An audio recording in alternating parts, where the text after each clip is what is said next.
ny herin'ny filazantsara. Manasanao anaraka izany lohahevitra mahafinaritra izany.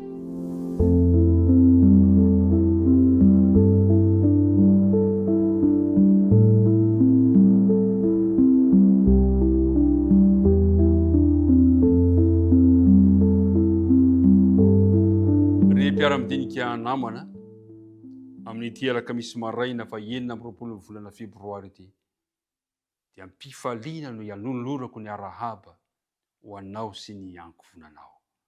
Ingani ny fahasoavan'ny tompo, ny fiadanana ny anjaka ao am-ponao ary ny fanahiny kosa arotsiny amintsika tsirairay avy raha andinika ny tenin'Andriamanitra isika ankehitriny. Andeha ary metsika ambavaka izao fanombohana izao ankehitriny. Andriamanitra rainay any an-danitro, ataonay ao anaty koa no tsy saotranao noho ny alehibe ny fitiavanao anay ka ny tantananao anay tamin'ny alina mangina iny, ka nahatraranay zao maraina zao rehefa nofoazonao zahay. Namindra fosiny hiatra taminay ianao ka dia mankasitraka misaotra indrindra Andriamanitra. Ankehitriny nefa mahatsiaro ny tsy fahatanteranay izay koa mangataka famelan-kely koa mangataka fanadiovana. Ary raha andinika ny teninao ary ankehitriny dia mangataka ihany koa ny fanena masina mba hitaritarina izao fiaraha-midinika izao. Tinoninay ny vavaka noho ny amin'ny anaran'i Jesosy. Amen. Korintianina faharotoko fadimy andininy faraky amby roapolo. Ainao zay andininy atao tadidiana zay. Manao hoe izay tsy nalala ota dia efa nataony ota hamonjy atsika mba ho tonga fahamarinan'Andriamanitra ho aminy kosa isika. Androany ho resantsika eto ny herin'ny filazantsara. Ny herin'ny filazantsara. Andeha ary ovakitsika eo amin'ny bokin'ny Kolosiana toko voalohany ka manomboka amin'ny andininy fa 8 sy ny andininy fa 9 izay mivaky toy izao amin'ny anaran'i Jesosy. Izy notorinay ka samy anarinay sy ampianarinay amin'ny fahendrena rehetra ny olona rehetra mba samy atolotra ho tanteraka ao amin'ny Kristy izy rehetra ary ny atanteraka izany no ikelezako aina sy ikelezako fatratra, iezahako fatratra araka ny fiasan'ny hery ilay miasa mahery ato anatiko. Mahafinaritra zany ezaka fanirila. Zany no ifantohan'ny Paoly. Ina no ifantohan'ny Paoly amin'ity andininy ity dia zao ny atonga ny filazantsara ho eny amin'ny olona. Atonga ny olona rehetra mba atolotra ho tanteraka ao amin'ny Kristy.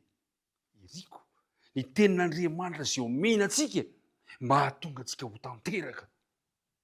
I Kristy izay voaomby tao amin'ny hazo fijaliana no tena ifantohany toro-tenin'ny Paoly. Kristy ilay nanao sosorona ny ainy mba hahatonga ny fiangonana ho malaza, tsy misy pentipentina, tsy misy fiketronana, mba ho masina sy tsy misy tsiny. Zany nge ny antony nanoloana Kristy ny ainy teo amin'ny hazo fijaliana mba hahatonga antsika ho tsy misy pentina.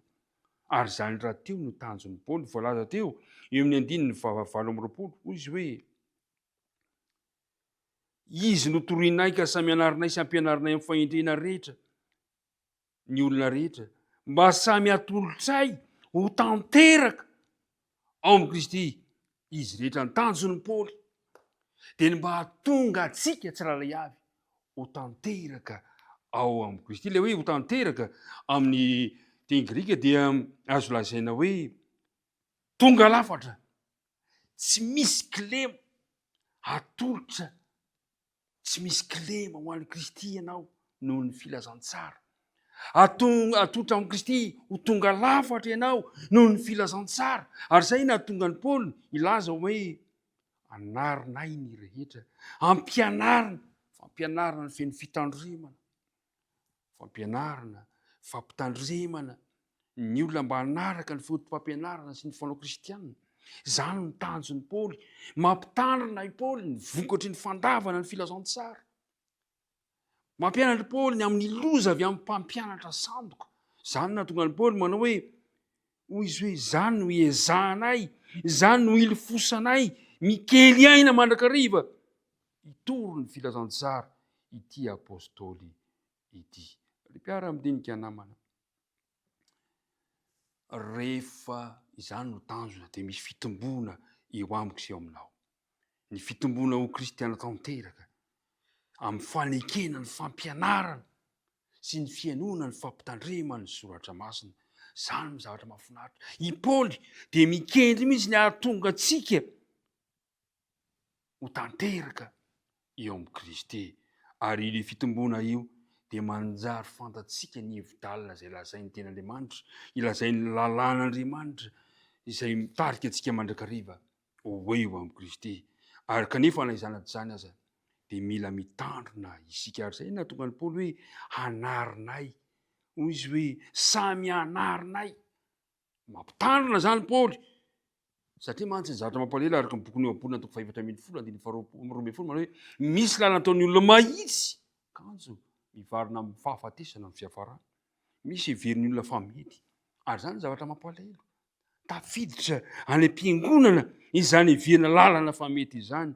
Fa eto sika androany dia mangataka mandrakariva ny fitarihan'ny fanahy masina eo am-pandinihana ny ten'Andriamanitra mba ahaizantsika manavaka ara-panahy, ahaizantsika manavaka ny mety sy ny tsy mety, ary mba hahatonga antsika voaro amin'ny mpampianarana sandoka izay tsy mifanaraka amin'ny ten'Andriamanitra. Ary zay no nilazany eo amin'ny andiny manaraka hoy izy hoe ampianarinay amin'ny fahendrena rehetra amin'ny olona rehetra. Raha izany no tanjon'ny mpitory filazantsara rehetra amin'ny fahendrena ny fampianarana tolotra, dia anahoana re ny fiovam-piainana amin'izao fiainana izao. Ary hoy izy hoe andiny faha 20, ary ny ahatanteraka izany no ikelezako aina sy ezahako fatratra araka ny fiasan'ny hery ilay miasa mahery ato anatiko. Mila fahendrena, ny fandinihana, ny fampitana izany filazantsara izany. Ary mpiara-mianatra namana isany.